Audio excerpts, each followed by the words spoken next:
Welcome to Lecture 2 of the 2024 Fetal Echo course. Today it's more technical aspects of imaging, and the chapters from Abu Hamid book that we're going to do are about 12 to 15 and 18, which is grayscale, color Doppler, spectral Doppler, M-mode, and myocardial performance.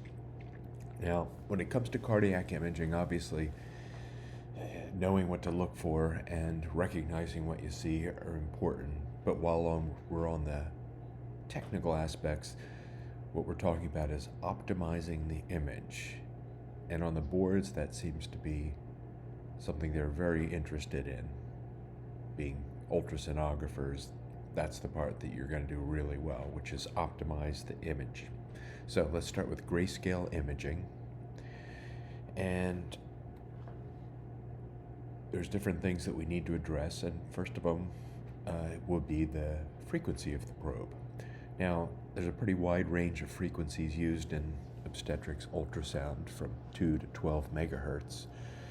And in general, 2 to 6 is considered low frequency, which is good for penetration, and 6 to 12, which is considered high frequency, which is better for resolution, but sacrifices penetration. Now, on the right, in that picture, both of those probes are high frequency.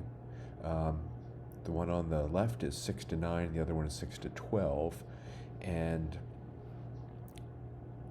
once you get up into the very high frequencies, it doesn't have very good penetration, so you need to get very close. So the one on the right with a very high frequency is a vaginal probe, so it can get very close to the target. And the one on the left is an abdominal probe, 6 to 9, as still considered high frequency, but not as high as the vaginal probe. The advantages of linear over curvilinear. Well, linear, the ultrasound beams are all parallel to each other, so they're uniform through the depths of the tissue. Within curvilinear probe, the beam diverges, so there's dispersion at the deeper depths, so there's a different quality at the deeper depths. The advantage of a curvilinear is that it has a small footprint, so you can get a wide area without a wide probe.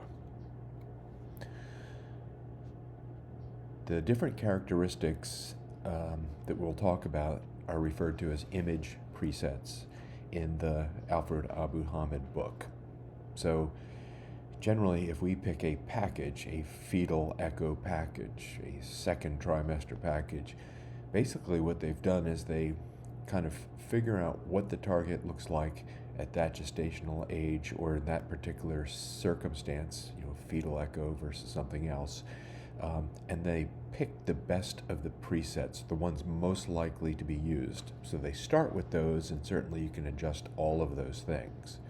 So let's start with harmonic imaging. Harmonic imaging is where the probe is able to send and receive at two different frequencies. And the idea is that it is able to reduce artifact. And the harmonic imaging is especially important for fluid tissue interfaces. An example of that would be like, adnexal mass assist. But the other obvious example is a fetal heart. You have a solid organ that has chambers that are filled with fluid, the blood. Compound imaging is when the probe sends several different signals from different angles, because sometimes at a certain angle you'll be perpendicular to a structure and it'll reflect a lot of the sound. If you could also be sending it in from a different angle at the same time, and then the computer puts them together and eliminates the noise, you're able to eliminate artifact. And anytime you eliminate artifact, you're increasing resolution. Speckle reduction, something I've never heard of before, is just another feature of the ultrasound machine where you eliminate weak signals, which is referred to as speckle, and enhances the strong signal. That's supposedly to smooth the image and again reduce artifact. The frame rate, this is the important one. The frame rate is particularly important whenever you're talking about ultrasonography of a moving object. A lot of things that are scanned are not moving, gallbladders, etc., but hearts are moving, and the frame rate's important. So if you have a low frame rate and you're only taking a picture every once in a while, it doesn't give a smooth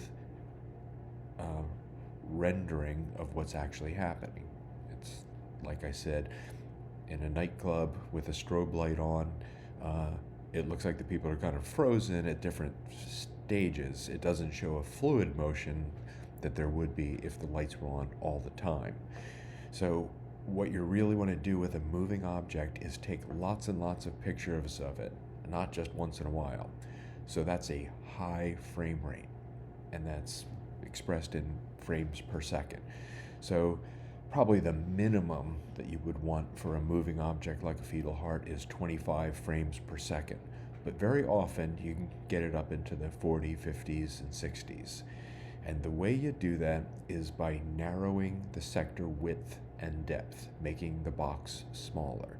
And the reason for that is the more information you ask the probe to receive, the less time it has to put it into a picture. So if you have to scan her entire abdomen, that's a lot of information, so that fewer frames per second are put together. But if you only have to a really tiny area, then you can get a lot more frames in that 1 second. Focal zones. Well, probes have this ability to use multiple focal zones where they can focus the beams and get a nice clear picture. And what they do is they have these repeated acquisitions. They keep sending out information and getting it back and putting it all together. The problem is it falls into the category of lots of information, fewer frames per second. So if you use multiple focal zones, you will get a lower frame rate. So the best thing to do is choose one focal zone. So on the test, when they say, what's a good thing to do for fetal echoes? Use one focal zone. The dynamic range, that basically focuses on making the image more or less contrasty. It's just another example of eliminating the lower level noise and artifacts, and that's how it makes it more black and white. So what you should be using is a narrow dynamic range, fewer shades of gray, more black and white. A high dynamic range is good for when you want lots of shades of gray, like when you're looking at tissues that are very similar, so you want the differentiation there. But when you're dealing with a fetal heart, the more black and white you can get it, the better. In this slide, what they've done is they started with the basic imaging, and they add the harmonics, then they add the compound imaging, then they add the speckle reduction, and the difference between A and D is pretty significant. Actually, the place you see it most is in the pulmonary veins, which is why they've labeled them in that corner. There, the pulmonary veins show up way better than they did in image number A. All right. At the end of every chapter in Abu Hamid's book, they put a little summary, and unfortunately, this is one of several examples in the book where what it says in the chapter and what it says at the end, or there's some internal inconsistency. And the one thing that's not correct here is don't choose a higher dynamic range to get more contrast. You choose a narrow dynamic range to have a more contrast image. And I looked that up a couple of other places just to make sure that was correct. And you can see it right. It says high contrast equates to a low compression setting, low dynamic range. So the summary of the grayscale chapter is these presets or features. When it comes to harmonic imaging, use it. Compound imaging, use it. Speckle reduction, use it. Focal zone, use one focal zone. Dynamic range, use a narrow range. The number they use is 55 dB. And then the frame rate. The frame rate seems to be the one they stress the most often because we're looking at moving targets. So keep a high frame rate, at least 25 frames per second. When it comes to color Doppler, certain organizations have their opinion about whether it should be done. Pretty much everybody says that color Doppler is mandatory and power Doppler is optional.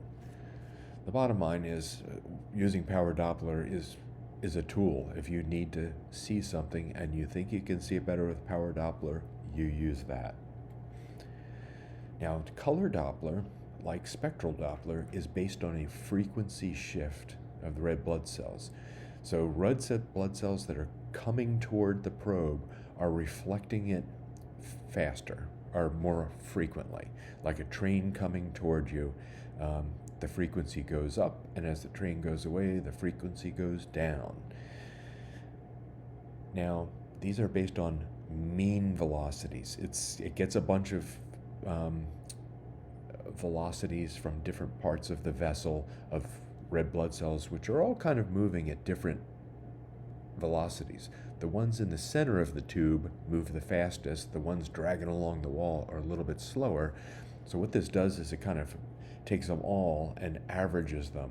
So it is a semi-quantitative measurement. So you can't really measure peak velocities. Now, power Doppler doesn't measure frequency changes. It measures amplitudes of signals, not velocity. And it's not really related to the angle of incination. Getting the angle correct is very important for color Doppler and spectral Doppler, and it's not as important for color Doppler. Now, everything's a trade-off, so the advantages of power Doppler is that it is more sensitive. It's about 3 to 5 times more sensitive. You can find very low flows if you're looking for them, and color, it's just harder to find them. You also get improved noise differentiation. And when they use that term, noise differentiation, they mean if you turn up the gain all the way and the whole screen lights up, you can still see the vessel. And the other thing is enhanced edge detection. It's because it doesn't bleed outside of the vessels like color can. The most important thing is that it really is independent of the angle of incination, that you don't have to get it exactly parallel to the beams. You can get it perpendicular and it still picks it up. Obviously, color does have some important advantages, and the main one is detecting direction. And power Doppler can't do that, and it also can't detect turbulence, and that's an important feature down the line when we're looking at valves and so forth. Now, most of the time when we're doing scans and we turn on power Doppler, it does look red and blue as if it's telling us direction. And the reason for that is the feature that we're using is dynamic HD flow, which is a combination of color and power Doppler. So basically, the probe and the ultrasound machine are doing both of them, and then they superimpose them on top of each other, and that's what we usually use. So it looks like power, but it shows direction. Slow flow HD or microvascular flow is really just a combination of settings on power Doppler. So it's very good at picking up very small vessels and vessels with slow flow.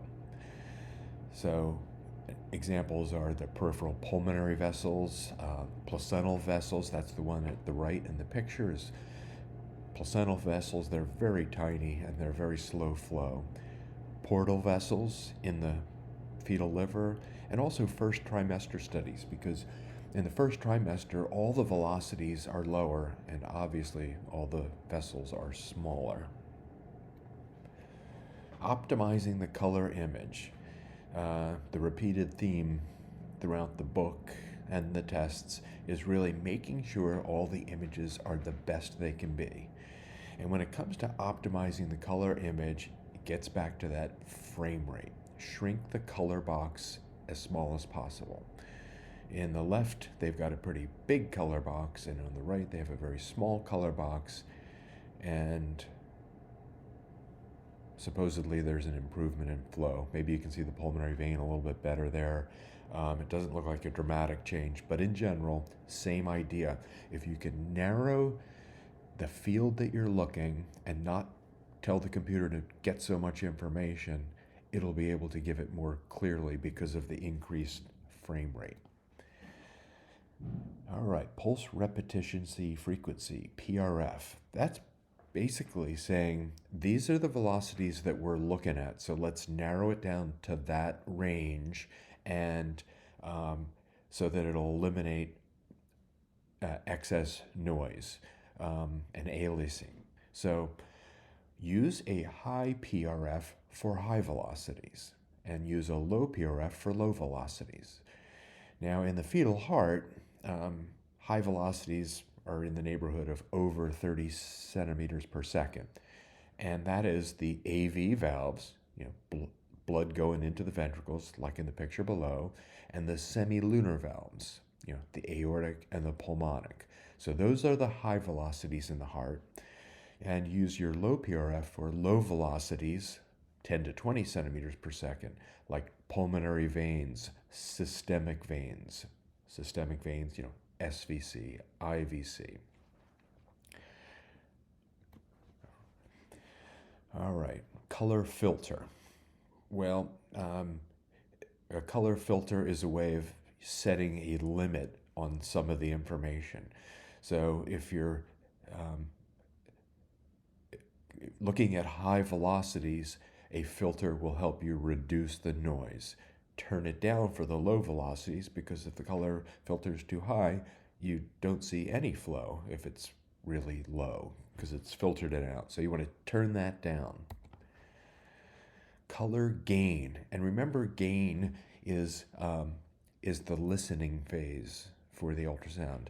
When you turn it up and the image gets brighter, it gives the impression that you're sending out more power, more energy, but it's not. It's you're listening harder and you're amplifying the response. So I say that because when they talk about the Alara principle and using less energy and power, and they'll throw out a couple features, one of them is gain. Gain doesn't have anything to do with that, because again, it's how much you're listening, not how much you're sending out. So if you turn the color gain up too high, the color bleeds over the border, and that can be misleading. The key place for that to happen is in the ventricles, when it's up a little too high and it looks like there's a ventricular septal defect because the color from both sides is bled into each other. So the game plan is start low and then turn it up as needed to fill the chamber. There's another feature called grayscale to color balance that I don't know anything about. But the idea is, in the picture, you've got a grayscale image and you've got a color image. And you want to have them in just the right balance. The one on the left apparently is too high a grayscale portion, and you're starting to pick up the left outflow tract wall. But if you readjust that, you'll get just filling of the chambers. So the summary is, for color Doppler, is adjust the 2D grayscale box. That's really kind of for everything, whether you're doing spectral Doppler, power Doppler, color Doppler, 3D. The first step is optimize the grayscale image. So make your box as small as you can, tune it up in every way you can, then insonate parallel to flow. The higher the velocities, the more likely is the probe's going to detect it. So insonate parallel to flow, and try to get a very high frame rate or a small color box. For high velocity areas, basically you're telling the ultrasound machine, let's filter out all the low stuff and let's go for high velocities. Let's pick a scale for this particular group of velocities because that's what I'm looking for in this second trimester AV valve. So increase the wall filter for the high velocity areas because high velocity is giving you lots of information and you're trying to dampen it down a little bit. You're increasing the PRF because that's the thing you do for high velocities. You reduce the color persistence, again, damping down the information that's given. And the color persistence really is that when it detects something and codes it red, it stays there on the screen a little bit more for you to see it. So it's really kind of amplifying the response. And then you adjust this grayscale to color balance to fill the chambers, but not bleeding. When it comes to low velocities, basically you're reducing any filter, any dampening down of the image. So you reduce the filter, you increase the gain, you increase the persistence, but since it's a low velocity, you use a low PRF.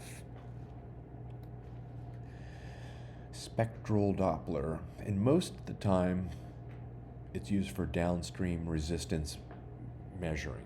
And in general, flow has to do with pressure over resistance. And again, this is not a specific formula. Formulas generally show relationships. So all this is telling you that is if you increase the pressure, it will increase the flow if the resistance stays the same. So if you increase the thing on the top of the equation, the thing on the other side gets bigger. If you increase the resistance, the flow goes down. So if you increase the thing on the bottom of the equation, the flow is going to go down. And that's in general just a good way to look in case they do throw in a formula there. You can kind of figure it out. Like if they had it flow equals 1 over pressure times resistance, that would be wrong because that means when the pressure goes up, the flow goes down, and that's not right. So just when it comes to formulas, just kind of look at them and say, is this make sense? Does the thing on the top of the equation, like pressure here, if that goes up, will the flow go up? Yes. If the resistance to flow goes up, will the flow go down? Yes. Good. Then it should be on the bottom of the equation. All right. So when cardiac output or the squeezing of the heart muscle goes up, the pressure goes up, so flow goes up. And as the resistance goes up, the flow goes down. Let's talk about the components of waveforms because they're talked about quite a bit in the boards, and they're really important for what we do anyway. So whenever they talk about systolic and diastolic, and they abbreviate them S and D, they are referring to the ventricular systole and diastole. Even though there's an atrium nearby contracting, for the most part, if they just say S and D, they're talking about the ventricles.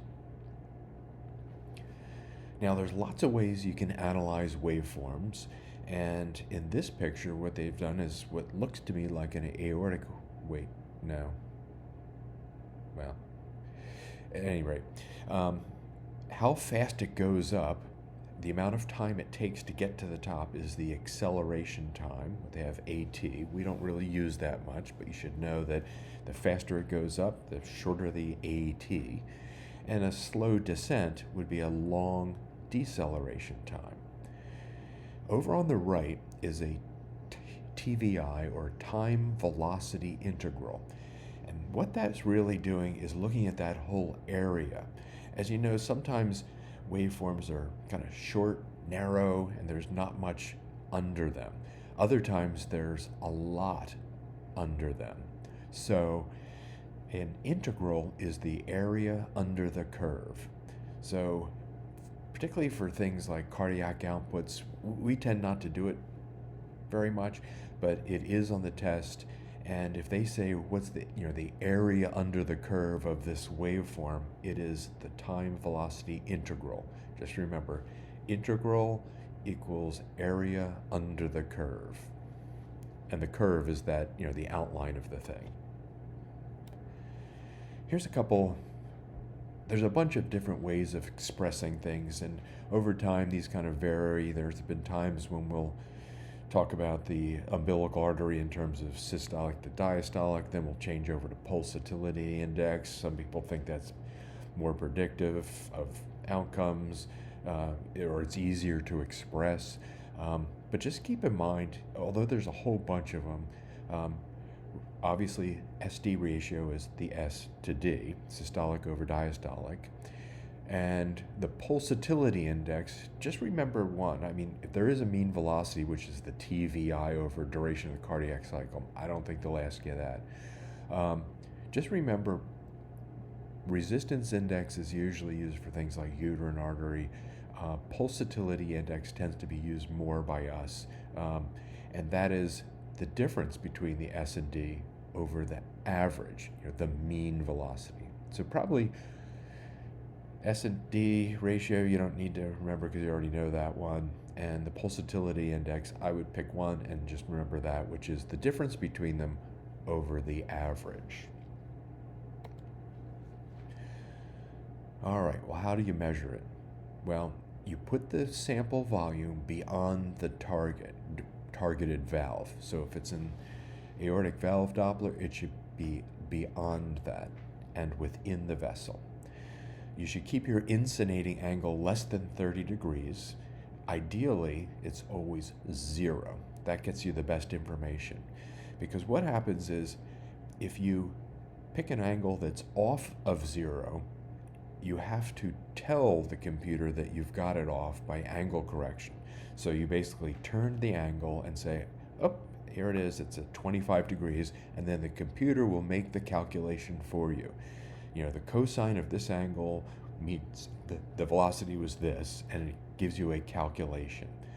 The further you get from 0, the more inaccurate that gets. So if you have a 60-degree angle and you're using the cosine of that angle to figure it out, it's very inaccurate. So the conclusion here is, once you get over 30, it's completely useless. Don't do it. But ideally, it's 0. Place the sample volume at the brightest colors of the blood flow segment. You're looking for the highest velocities. Always obtain Doppler waveforms during fetal apnea. That change in the intrathoracic pressure changes blood flow, and it makes it misleading. So wait till the baby's not breathing. And the other thing is to obtain multiple measurements. We don't necessarily do this all the time, but it is recommended that you do 3 waveforms if you're going to do a Doppler. All right, when it comes to measuring, there's different ways we can do it, as we just said, and some of them are ratios. The pulsatility index, resistance index, and SD ratio are all ratios, and they are not affected by the angle. So if you have a bad angle on the umbilical artery, the S will go down, but the D goes down too, so the ratio stays the same. That's the advantage of certain ratios, is that they're not affected by the angle. Now, the peak velocity is definitely affected by the angle, which is why we're shooting for a 0-degree angle. We're shooting for no angle. And that's what we do particularly in middle cerebral arteries, because we feel that the velocity measured accurately is very important. So we're shooting for 0 degrees. And just remember, if it's more than 30, don't use it. All right, here we go. IVC waveform. All right, so S and D are ventricular systole and diastole, and A is the atrial contraction. Now, in this particular waveform, a normal IVC, the S and D are antegrade, meaning they're moving forward. They are blood on the way back to the right atrium. And the A is retrograde. So this arrangement is called a triphasic wave, an S, a D, and an A, where the S and D are antegrade and the A is retrograde. Now, just to explain this waveform a little bit more in detail, just think of, the blood is returning to the right atrium, and when the atrium relaxes, it's done its last cycle and it's relaxing, it's basically opening up and almost just sucking blood into it. So that means that the blood returning by the IVC is moving its fastest because its destination is a relaxing atrium that's just sucking it in. So the S is really high. And then the atrium fills up and it slows down. Well, the next thing that happens is the ventricle relaxes, the AV valves open, and blood flows in. So now there's a little bit more room in the atrium, so the velocity picks up again. So during ventricular diastole, you get another little peak there. That's the D. The next thing that happens is the atrium contracts. And when the atrium contracts, it can go multiple different directions. Well, one, through the foramen ovale. The other thing is it can go into the right ventricle, which is where we would like it to go.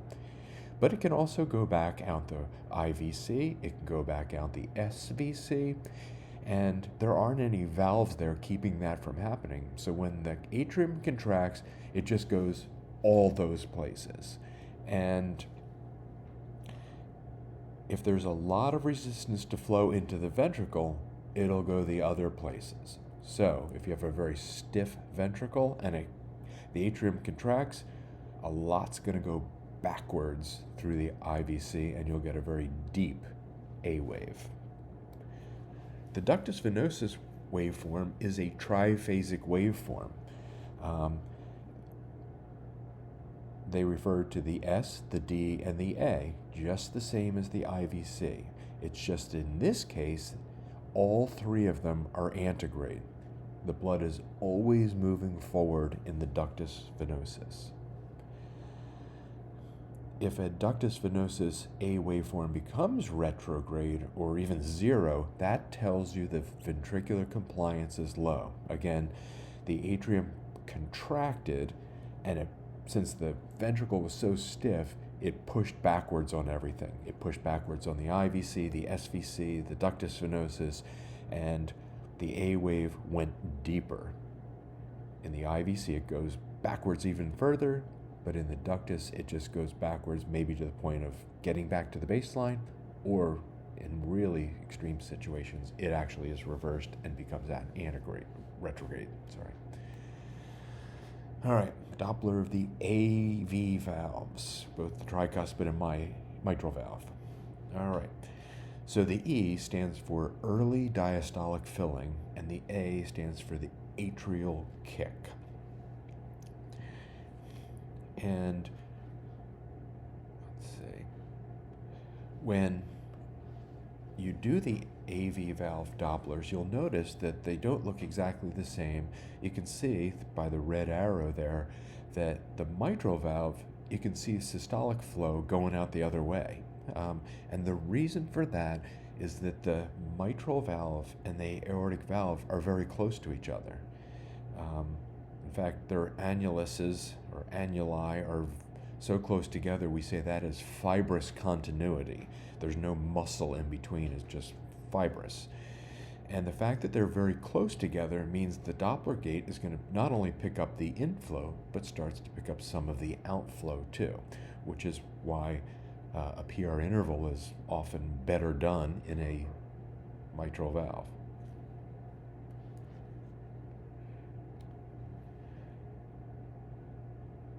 Now, the Doppler waveform does change over time.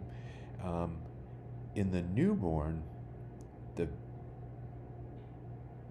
fetus has a different compliance of its ventricles. So a fetus starts off with a very stiff ventricle, and over time, with each trimester, it becomes consistently lower in compliance. And by the time the baby delivers, it's less compliant, and it gets even less compliant after birth. So The fetus has a relatively stiff ventricle, and for that reason, what happens is the early diastolic filling is a little on the low side because it's so stiff, and the atrial kick is required to jam more blood in. So the E is always lower than the A in pregnancy. The E is really low compared to the A early on, 0.5, and by term it's about 0.8 or almost 1. Right around delivery time, the E and the A are almost the same. Let's talk about the PR interval. PR interval is an expression that's related to an EKG. And in an EKG, the P wave is the atrial contraction, but it is an electrical event. And the QRS complex corresponds to the ventricular electrical event. They're from EKGs, and we don't do electrical, EKGs on fetuses. We're doing an echo, and we're looking at mechanical events, meaning stuff's moving, not electrical events. And the A wave in a E to A, mitral valve Doppler, is the atrial event. So atrial contraction, that's the corresponding thing to a P wave, and the ventricular event, which is QRS in an EKG, is the outflow. That's the systolic component. Now, this picture at the right is a mitral valve and aortic valve, and since they're so close together, you can see them pretty well next to each other. All right, let's talk a little bit about spectral Doppler, the semilunar valves, the pulmonic and aortic. Again, angle of insonation should really be less than 20 degrees, as close to 0 as possible. Use the color when you're doing a spectral Doppler. Place the Doppler sample distal to the annulus of the valve you're looking at, and then use the brightest colors in that segment because they're the highest velocities. And you do the same thing for the aortic valve. The indices that are used for semilunar valves, the most important one is peak systolic velocity. Unlike other arteries like umbilical arteries that use other types of indices, the one that you use for semilunar valves is the peak systolic velocity. Now, that depends on the myocardial contractility. Heart muscle needs to be in good shape, and it also has to do with what it's pushing against, or arterial pressure or afterload. Another index that is used for the semilunar valves is time to peak velocity, how steep that upstroke is, and that is dependent on arterial pressure. Now, how fast something goes and how long it takes to get going are related to how hard you're pushing and how hard something's pushing back. The peak systolic velocity is slightly higher in the aorta. And the reason for that is it seems that the annulus is a little bit smaller. So if you have something pushing against a small hole, the velocity goes up through that hole and immediately after. And also the downstream resistance beyond that is lower. All right, so to discuss that, just remember that in fetal life, the aorta basically goes out, and the first thing it encounters is 3 head vessels: the brachiocephalic, the left common carotid, and the left subclavian arteries, and those are low resistance. So therefore, and then it gets to the descending aorta. But along the way to get to the descending aorta, it went to 3 low resistance vessels. On the other hand, the pulmonary artery, which is also going to end up at the descending aorta, comes out and it goes through the ductus arteriosus, and it encounters 2 high resistance branches, the branch pulmonary arteries. So The aorta is going past 3 low resistance things, and the ductus is going by 2 high resistance things. So that downstream resistance is partly responsible for that lower peak velocity. Spectral Doppler of the aortic isthmus, that's not a measurement we do often, but it can be done. And the aortic isthmus is a slight narrowing of the aorta right after the head vessels. That's a normal thing. And it's right after that third head vessel. Now you can't see it in the picture right, but it's just before where the ductus joins up. You can also measure the aortic isthmus in the 3-vessel trachea view also, as seen at right. However, the diagram that they used for placing the Doppler on the aortic arch is not in the right spot. It needs to be just beyond the third head vessel. The ductus arteriosus, so we're now into the arch right next to that, can be measured also in the 3-vessel trachea view or the sagittal view of the ductus or the ductal arch. Keep in mind the ductal velocity is the highest velocity in the fetus in normal circumstances. It has a characteristic waveform which is kind of a long peak, a long time to peak velocity, meaning it takes a little while to get up to the peak velocity. And it actually has a slower downstroke too, resulting in a slightly wider waveform than the aorta. That aorta is kind of a narrow, smooth upstroke, and the ductus arteriosus is a little bit wider.